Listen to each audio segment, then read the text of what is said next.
Is free-to-air TV already a dinosaur living on borrowed time? And how do you pick the best telco?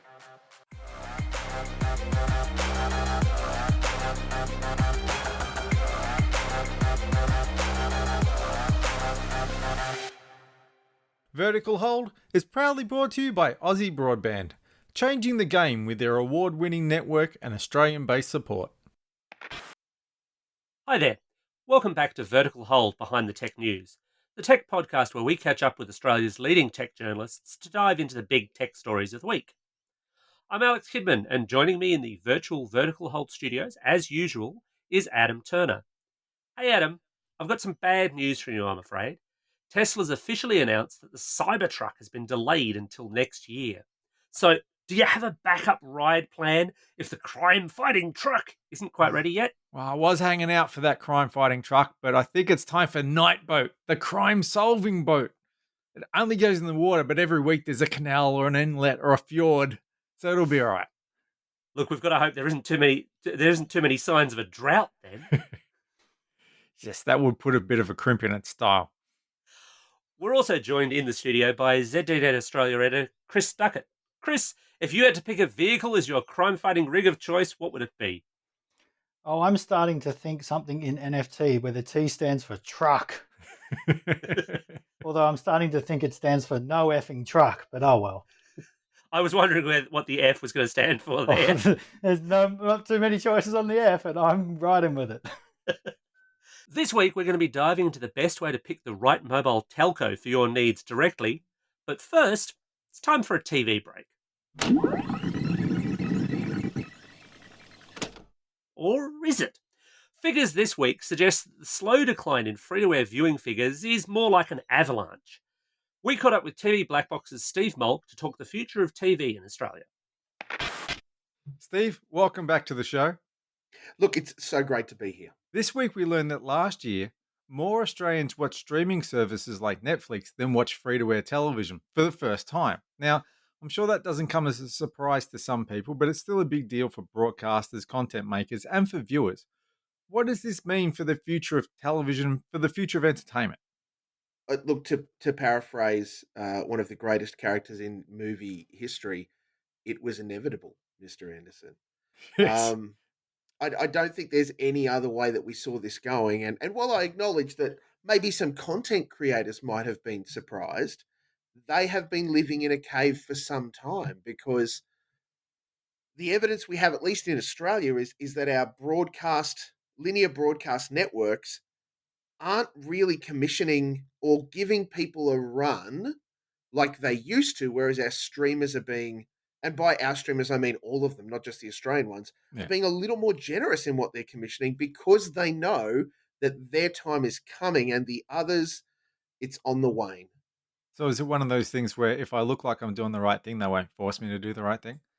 Look, possibly. I mean, the thing that we do know, and this is, almost as inevitable as, the cock crowing each morning, the free-to-air broadcast networks will complain about how they need government assistance because, oh, poor us, look at the way our business model's changed and we haven't Yeah. kept up. They already don't pay for Spectrum, right? They do pay a small, it's not a license fee, but they don't pay like they used to. Okay. And that's really the issue. Add to that as a part of, and I completely understand it, during COVID, the government lifted the requirement for them to have to meet certain quotas on content around the programming that they make and deliver. And that kind of really hasn't been reintroduced properly. Yeah, that feels like the problematic end of this wedge. Although the stats around like the viewing for streaming versus free to air, I don't know they're quite like for like because specifically 62% watch subscription streaming while only 58% watch free to air. You've got to wonder though, subscription streaming is very specific. And look, I'll put my hand up and say I don't watch a whole lot of free to air that's actually like broadcast that needs an antenna on the top of my house. One is Sure. there, but it feels archaic. But what would those figures look like if you just said streaming? Because I watch a heck of a lot of ABC iView and SBS On Demand. And look, I think that what we'll see is a very clear determination about that split, about our free to air or free streamers versus the subscription streamers, because part of the part of the reason that people said in this survey that they prioritized or liked using subscription streamers was dun dun dun the absence of advertisement. Who would have thunk it? And apart from, I acknowledge the ABC and as government owned and they don't advertise. Who here hasn't watched something on ABC iView and not had a promo for some other ABC show roll in before the show started?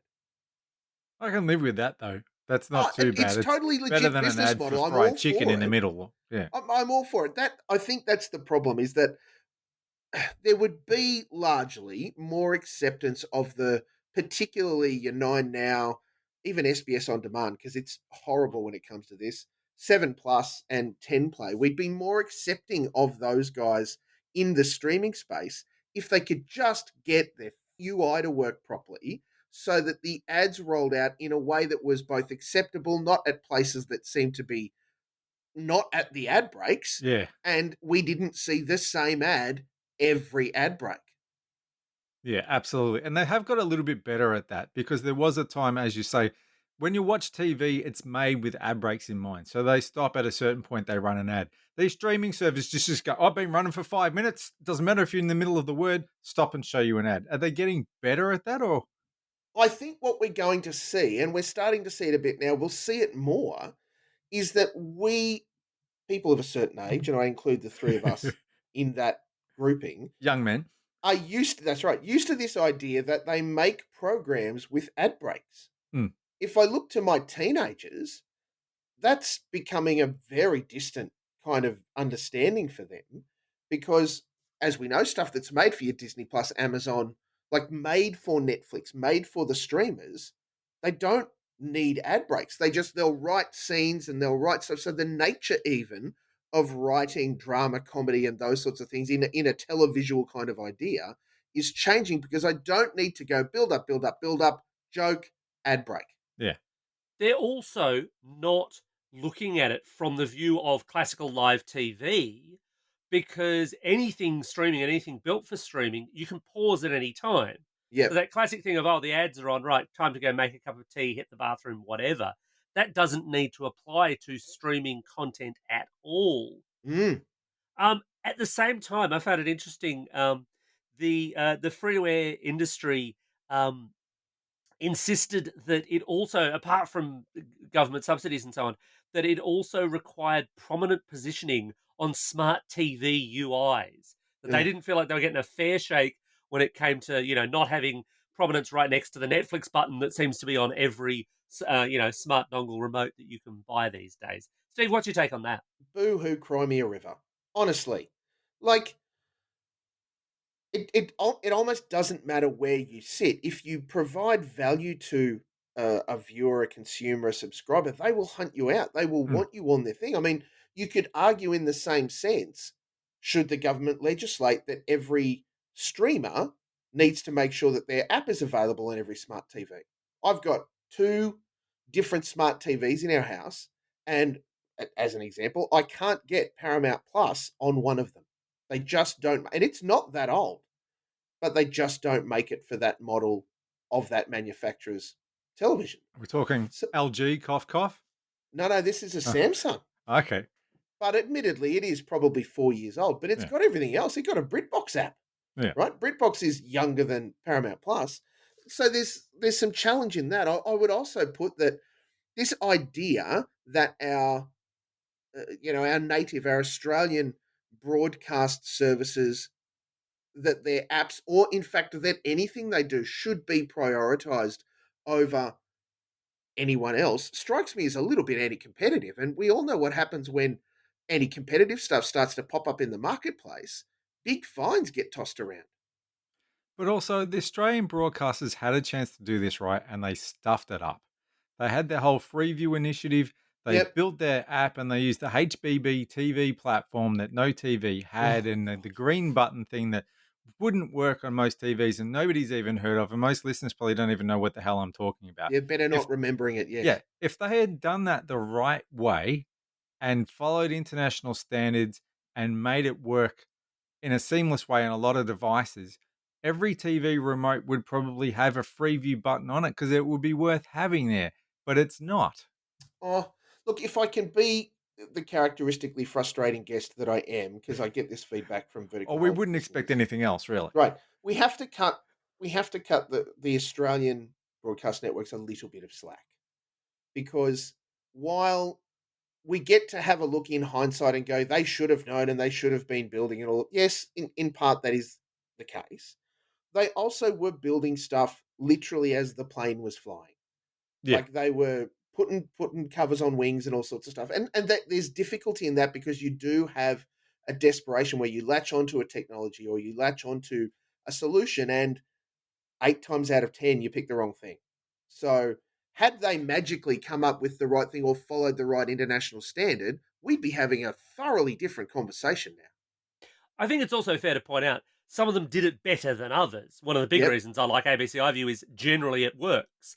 SBS On Demand, Generally it works. I know it. I happen to know it's a much smaller dev team. Hi, Jason. But but that being said, the other position that the free-to-air makers have taken to say, we deserve this prominence, whether it's a button or prominence in the UI, is this idea that there's a quote here from Free TV Australia that I've got. Global entertainment platforms such as Netflix, Disney Plus, and Amazon Prime cannot cut to breaking news to cover health advice updates from government or provide critical bushfire updates. What's your take on that? Oh, yes, they can. That's rubbish. I mean, we see tucked away in all of their platforms their live rebroadcast of their linear services. So at any point, should, for example, if you're enjoying ABC iView and watching the latest episode of Doctor Who or one of the many in the back catalogue, and all of a sudden there was a massive issue, they 100% could, with some difficulty and lots of manual intervention. But their point more is Netflix doesn't do this. I've never been sitting in the middle of an episode of Squid Game I'm and been so glad told you a brought this up. bushfire is about to, burn your house down. No, mainly because That's where they're coming from. Squid Game is going to freak you out enough that you won't go out of the house. You got enough to That worry is about. true. That is true. Look, I think the challenge that we have here is that we're in a space that we have not been in prior. We're in it in the last sort of 10 years. Prior to those 10 years of the 60 odd years of broadcast television in Australia, we haven't been there. And that is overseas competitors competing on a literal level playing field to our broadcast. In fact, they would say it's not level, that Netflix have an advantage, that Amazon have an advantage. And I think that the difficulty is, and this comes down to even the broadcast networks call on the government to say that they need to put in place legislation to force them to create a certain amount of Australian content because that's what they do to us. I don't want to break it to messes 7, 9, and 10, but Netflix doesn't live here. Like, I know that they work here and they do, after a rocky start, they do collect GST and they pay the government and all of the right things that they should do. That doesn't mean that just because they broadcast into here, thanks to the internet, that they are then bound to deliver content to a certain level that the content makers who are here and, hawk their wares are intended to, because we're in this state of flux where the old has gone, the new hasn't yet come. And until we get to whatever the new is going to look like, all we're going to get is the old guard pointing fingers at the new kids and saying, you need to play the same as us. And the new kids pointing only one finger back at them skyward. All right, crystal ball then. How long's free-to-air television got left? What's it going to look like? While it is prioritized particularly for sport, ages. Ages. I was going to say sport is presumably the actual golden goose here. But that's getting stolen away from them more and more. The last time you were on was telling us about how much sport's going on the streaming services. Now, look, I'm a fan of the round ball game. I'm not sure that Channel 10 paid the right amount of money for the A-League, but here we are. Their coverage hasn't been great, and the ratings reflect that. I mean, there's lots of...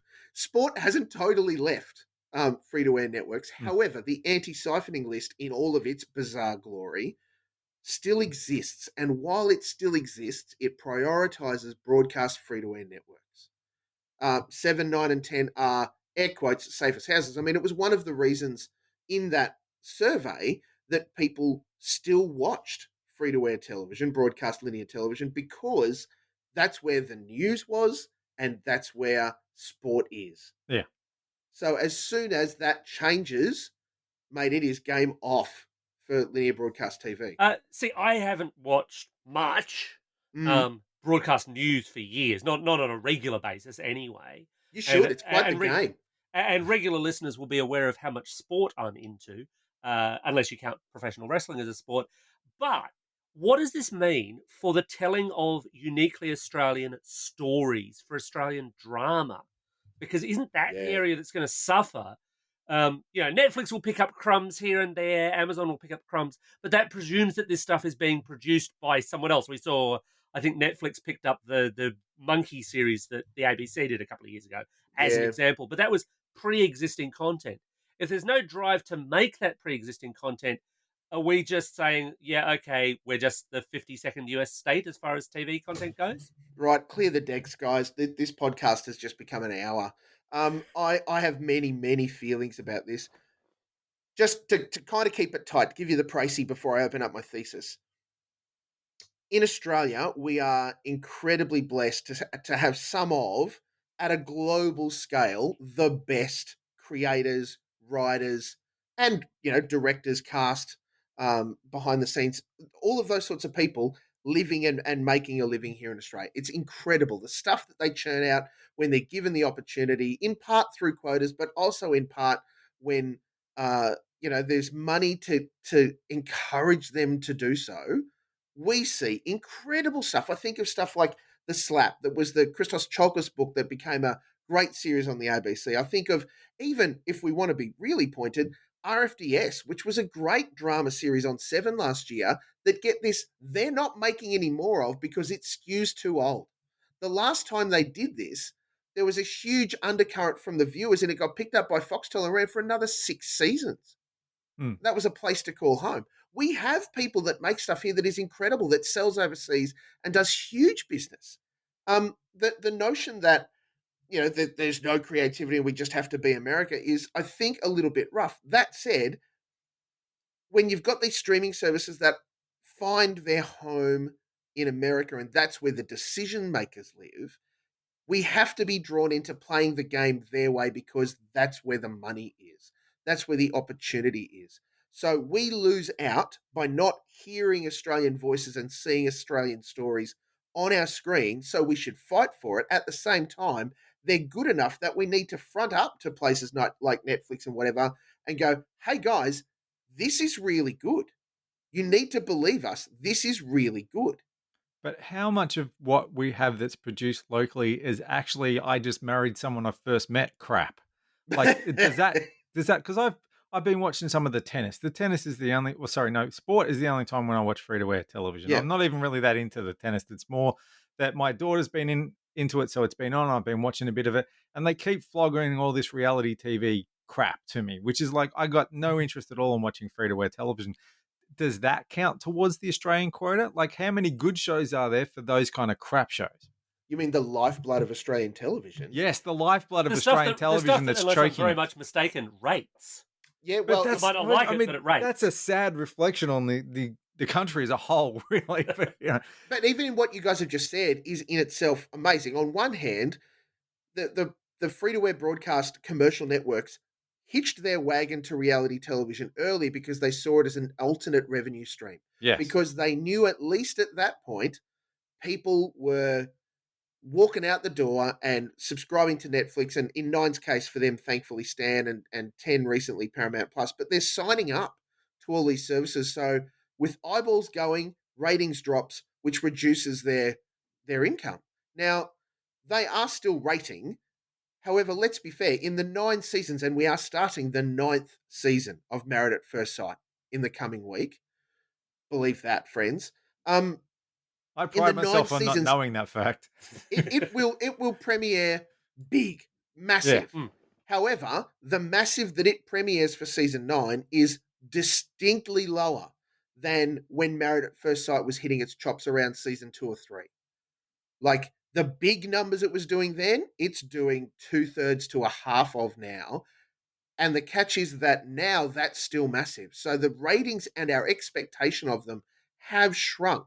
they can still the networks still get megabucks because they can shoehorn in, oh, look, they're holidaying at insert hotel chain name, Yeah. or they're staying at place, or they're building a house with, Mida Bunnings or whatever their name is. All of that stuff gets pushed in there, and that's how they pick up the income that vanishes when eyeballs aren't watching because ratings are down. I would have thought for that kind of content as well, it wouldn't have an incredibly long shelf life.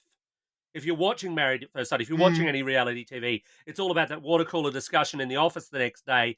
But then last year's Married at First Sight people, not so relevant in the same way that you saw that with musical shows, with the Australian Idols and so Yeah. on. That People also can makes name it the first couple of piracy-proof, winners, though. but then it tails off Yeah. and people just Oh, forget. That real makes fast. it piracy proof. If you've got to watch it tonight, because everyone's talking about it tomorrow and it's on a couple of nights a week, whereas, Star Trek or whatever, I can go and download it and that's fine, but I'm not going to go and download But Married at First Children or whatever. rewatch Star Trek. I mean, Adam, you'll still rewatch an episode of Star Trek from 40, 50 years ago. What are you doing in my lounge room? How do you know? I don't know that there's that many people Educated guess. that are particularly chasing down, Yeah, it's got no Australian long Survivor tail. Series You're right. 2, for example. It's got no long tail. They can't show it as repeats in the middle of the night like they do Well, I'm with sure Skippy. they probably do, but how many people are watching? And this is the thing. So you're right. Reality TV has the same kind of shelf life as sport. I want to watch it live because I don't want to miss it, because that in part is when the conversation is, or it plays out into tomorrow when we used to go to work and stand around what we used to call a water cooler. That stuff still plays out. The social media conversation, of course, helps control that. The challenge is this, though. On one hand, it makes, let's be fair, stars out of conservatively 24 people who weren't stars before. If That's the show the is nicest successful. way I think you could possibly put it. That's look, incredibly generous. So carry with me on this. So if I become famous somehow, in Australian context famous, because of reality show A, now there is at least 2 to 3 other reality show steps that I can lean into if I've got a really good manager that extend my shelf life as a star or grow it, or at least my opportunity to earn an income. The sad thing is that half of the time why they want to get me on there is because I was the bad guy or girl that did horrendous things on show one, that then, like, the perfect It example encourages is, appalling behaviour, basically. well, Davina, who was just on I'm a Celebrity, Get Me Out of Here, was, air quotes, the most trolled person in Australia after she was on Married at First Sight and willingly and openly cheated on her man with another bloke, basically, thumbing their noses at the camera because they liked each other better than this guy and she treated him like crap. Now, I'm not saying that trolling her was the right solution. I'm just saying that that's how she sold herself. I was the most trolled person, so give me a job, get me into the celebrity jungle. And she sat around with Joey Essex, and if you don't know who that is, probably better for it, but Cal Wilson, Brooke McClymont, Nathan Buckley, a whole bunch of people you might go, oh, C and D grade stars. Mate, they might be, but that's all we've got. On the second part of this is that the networks where they have really successful seasons of these shows, like Married at First Sight, while people overseas don't necessarily care who the people are, because the drama quotient is so high, they do massive business selling Married at First Sight into Europe, into the UK, and not on necessarily your primetime BBC One or, your big networks, but onto the networks or even the streamers that go, that is our fodder, we have hours to fill, give us that show, and it goes gangbusters.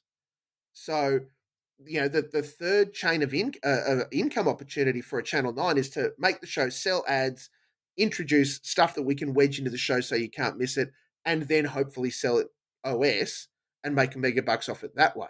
So that works out for the networks. They get 3 bites at the cherry. The people who are the stars of the show might, as I said, get 1 or 2 or 3 more bites after the fact themselves, or they might vanish away into insignificance, or they might actually get really hurt out of the process. So reality television, the networks lent into it because there was no other opportunity for them. And that then led us to go, but where is the quality drama? Oh, it's over on the streamers. So I'm someone who has written for many, many years about telcos and telco plans, and I pretty often get asked by friends, hey, which plan should I choose? Who's the best telco? Who's the worst? This kind of thing. And a little while back, a friend of mine asked me, which telco they should switch to. And in this case, that friend was, in fact, Mr. Adam Turner. Well, basically, I'd been with I was with my net phone that became Pennytel for a long time. And the reason why is because I wanted someone who was a Telstra reseller, but also offered global roaming, which leaves you with very few choices, which was fine until suddenly I started getting a lot of 3G and a lot of iMessages not sending and stuff like that. And so I needed some more options. But I'm thinking that I can't be the only person that has this problem. Now, Chris, people might not realize, but like there's dozens of people who will sell you a mobile phone SIM card and dozens of providers, but there's only a handful of networks, isn't there? Yeah. So regardless of who you see advertised anywhere, you have to realize that it's either Telstra, Optus, or Vodafone that's being resold here. Yeah. I was actually in the same position you were, Adam, and I settled on Boost. Funnily enough, So but did I actually. Yeah. yeah, and Yeah. they've been there international roaming for very good money-saving reasons at the start of the pandemic. At the time they were like, "Oh, we're going to come up with better options at the end of 2020," and funnily enough, they haven't because, well, there's no need to. What is it that we know about the way that wholesale networks work as opposed to going to Telstra Yeah, directly that made that a logical choice? for me, it was because it's a phone that, when my office got blown up at the start of the pandemic, and when I say blown up, I just mean we're all sent home. And Okay, I was wondering about that. we've never I saw been the back. smoke in the distance. Yeah.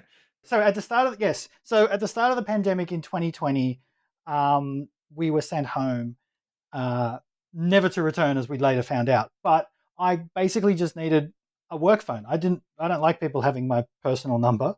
I like if I answer on a personal phone, I expect to know the person.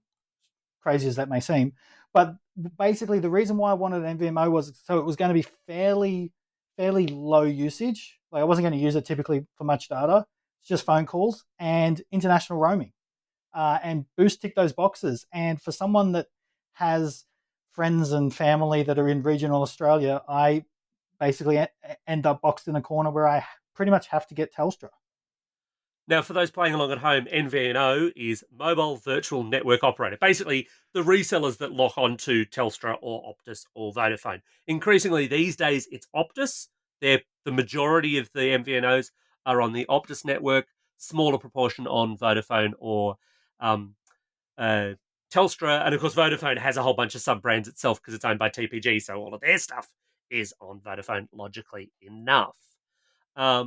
Not just on Vodafone either, as in Vodafone runs them. That's what. Well, yes, they are Vodafone. It's all, yeah, yeah.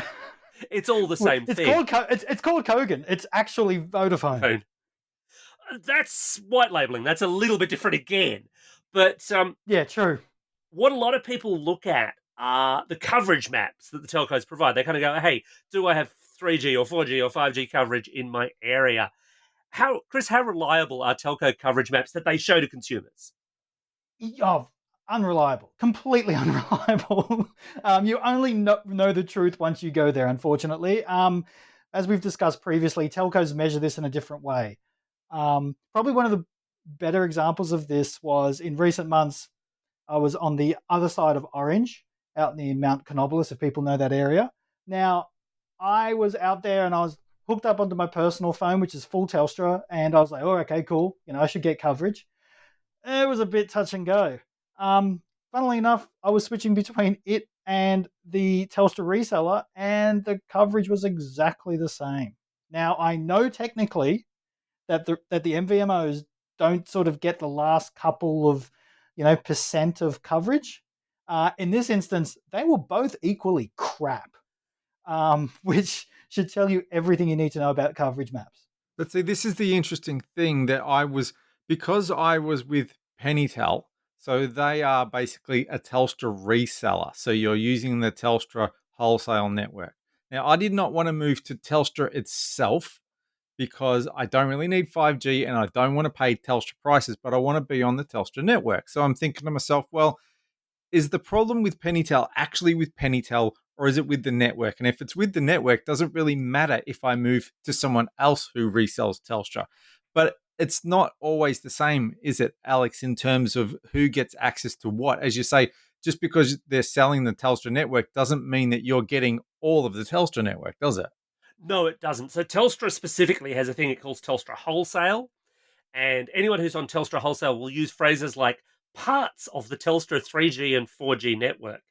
And as Small Chris was parts illustrating, sometimes. Yeah. it's that last mile stuff typically that they talk about not having the coverage for. So the area that I always noticed was that sliced off the Telstra wholesale, but not Telstra itself, is up in far north Queensland. There's areas of far north Queensland where Telstra says, yes, we've got coverage here for the bigger Telstra network, but Telstra wholesale cuts out a little bit earlier than that. That's the obvious stuff. But Boost is the odd one out, isn't it? Well, Boost has had, and there's commercial and confidence stuff here, and I don't want this to be a Boost ad, by the way, people. There are plenty of telcos, and you really should make choices, and we'll get into some of the other things you should think about in relation to that. Boost has had an interesting commercial relationship with Telstra for a while, and it has picked up some of the things that Telstra has offered over the years in terms of data-free areas and coverage and stuff like that. They still use the same kind of language, though, and as with any telco, it really comes down to where you're using it and what the experience in those places is like, because coverage maps that they provide to consumers are kind of a best guess scenario because they're that fixed point single graphic. The telcos know a bit more about what's going on with their coverage because they've got to load balance the network. That stuff isn't live, but you can often find that you get a better idea of coverage by talking to your neighbours, talking to people who work in the same place as you, because I know offices in the Sydney CBD where everyone in that office will say, oh, yeah, look, the Telstra reception here is awful, but Vodafone is golden, so jump onto them, or vice versa. The Optus and Vodafone do the same thing, though, where if you're on one of their resellers, you're not getting the same coverage as you were actually with them. Or if I go with an Optus and an Optus or an Optus reseller, do I get exactly the same thing in terms of coverage? In terms of 4G coverage, as I'm aware, they're functionally identical. They just talk about the Optus 4G network, for example. 5G is the outlier here, but I would argue for people, you don't generally need 5G. The only space right now where I'd say 5G might be useful is if you're in a really busy city apartment block, lots of people using mobile broadband for some reason. Having that 5G where others have 4G, you might get some network advantages there, but that's a pretty slender reason to pay the extra for 5G right now. So, Chris, if I'm Telstra and I've got what appears to be a better footprint than the other providers and I'm charging top dollar for it, why would I want to offer a cheaper version through with one of these MVNOs? Why would I want to let Boost and Pennytel and I don't know, Aldi and whoever else use that network? Why wouldn't I just keep it to myself? Because if you look at particularly in these recent times, if you look at Telstra's smallest plan, it is pretty big by historical standards. You get it's $55, I think. It's $55, but it's like the data inclusions, right? Oh, yeah, it was a lot. It's massive, right? And if you're the sort of person where Telstra's smallest plan is a lot of money and a lot of data, then you're not going to buy it. So you're going to look elsewhere. And Telstra wants to hit all parts of the market, top and bottom.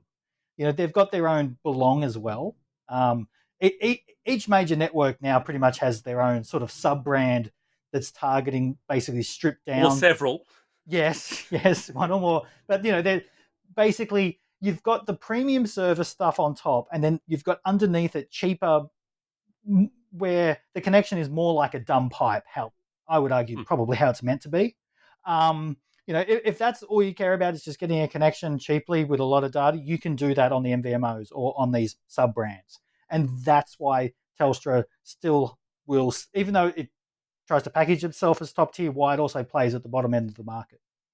Although I don't think it is very much a Telstra wants to have some of your money rather than Optus or Vodafone getting some of your money, even if they're not making quite as much. So plans these days are monthly. I mean, it's really what the way you've actually got to think about it. Whether you're on postpaid, whether you're on prepaid, because postpaid, virtually nobody does, and nobody should sign up for a plan that's more than month to month.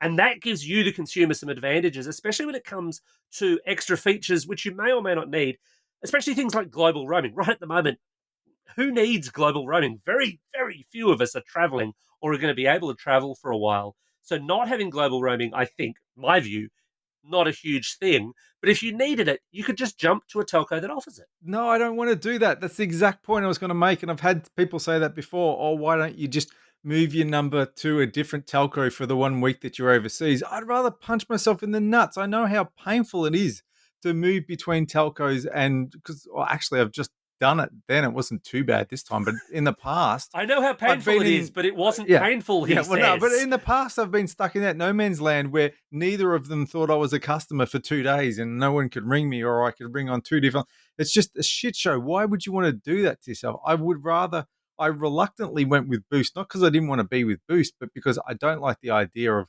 if I want to use global roaming, having to change to someone else even temporarily. So what are you saying? I get a $5 Vodafone SIM and switch to that for a week, or what's the best way to do it?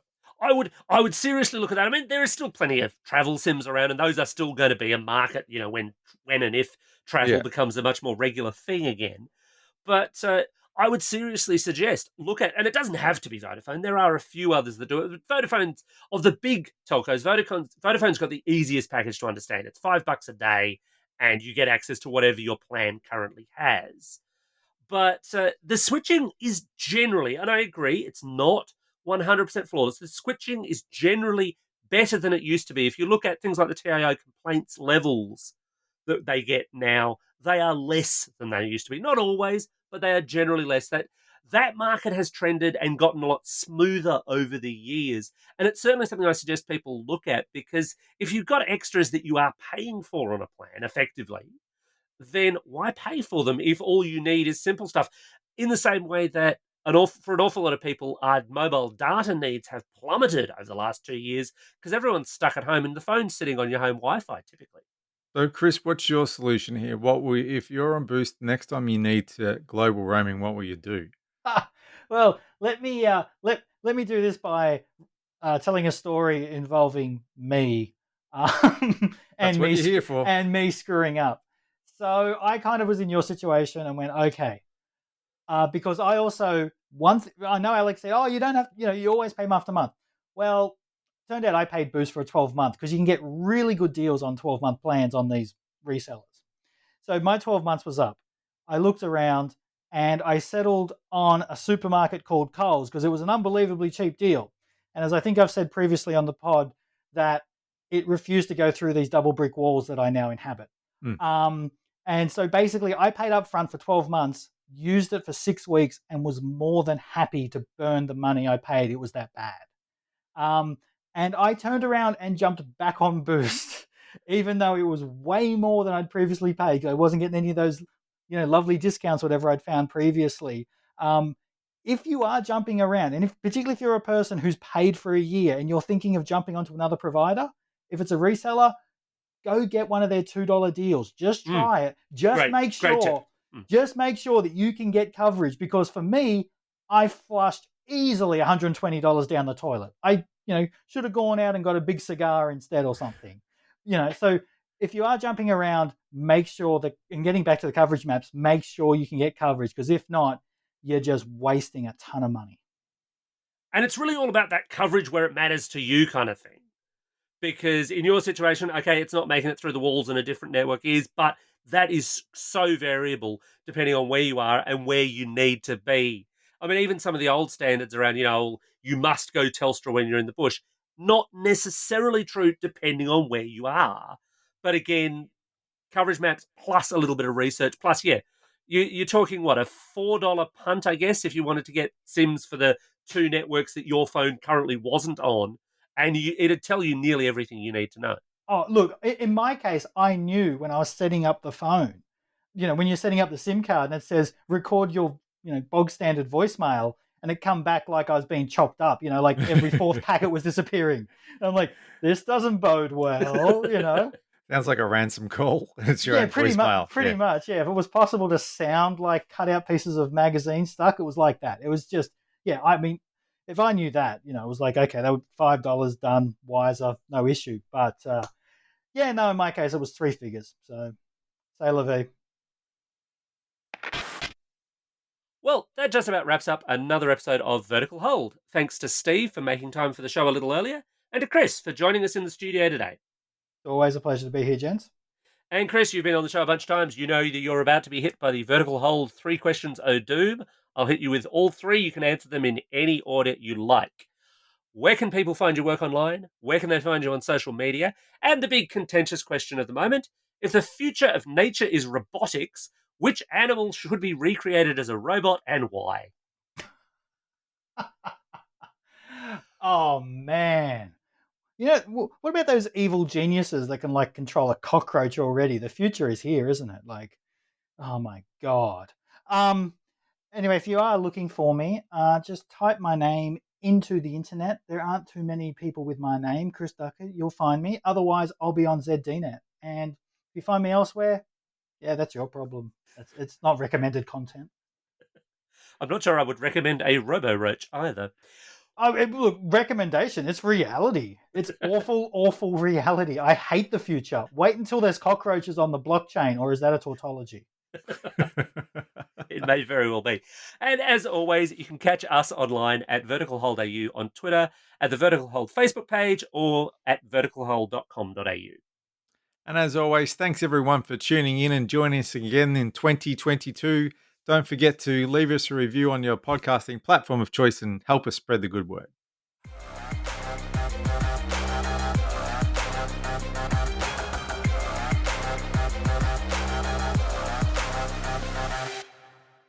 Vertical Hold is proudly brought to you by Aussie Broadband, changing the game with their award-winning network and Australian-based support.